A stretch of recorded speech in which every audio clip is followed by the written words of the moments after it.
I was asleep, and I get a call, and I wake up, and I go, "Who is this?" And he said, "It's me." I said, "Oh, Elvis, where are you?" I think he was in Dallas, changing planes. And I said, "Who's with you?" And he said, "Nobody." And he said, "I don't want anybody to know where I am. Would you pick me up at the airport in L.A.? We were at LAX. We drove up to his plane. Elvis was the last person off. And he's walking down these steps. But that's when he proceeded to tell me that we had to take all the stewardesses home. So we took 4 stewardesses to their individual places. And we get to the Hillcrest house. And Elvis is pretty tired. So he went to sleep. And here I am sitting, basically the only person in the world knowing where Elvis Presley is. Elvis gets up Sunday afternoon. We have coffee. It was really quite nice. There was nobody in the world but me and Elvis. Just kind of catching up. He was in a great mood. He started telling me, I left Memphis, you know. Everybody's worried about me spending too much money, and he said, so I just cut out. I think he took the first plane that left Memphis, and I think it wound up in Washington, D.C. He checked into a hotel and didn't know what to do.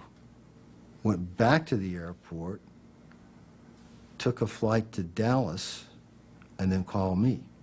So I'm hearing all these stories, and then he says, as it starts getting about sunset, "Jerry, I need you to go to Washington with me.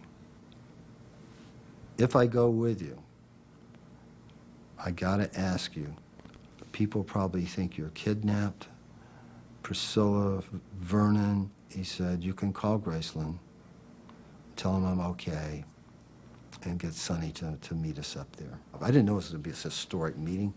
I didn't even know what we were going to do in Washington. I'm not sure if he did. We had no money. I just didn't have any money. Elvis didn't have any on him. He had a credit card. It was Sunday night, and he had a checkbook at the house. So the limousine driver knew somebody that might cash a check. So we drive on the way to the airport. I get the check cashed, $500. We get to the airport, and they board Elvis and I first. We took an all-night flight on American Airlines, and we're sitting up in first class, and it was around Christmas time, and it was Vietnam time, and all these soldiers were coming on, and Elvis was saying hello, and he got into a real heavy conversation with one of them, and he kind of elbows me, and he goes, "Where's that money?"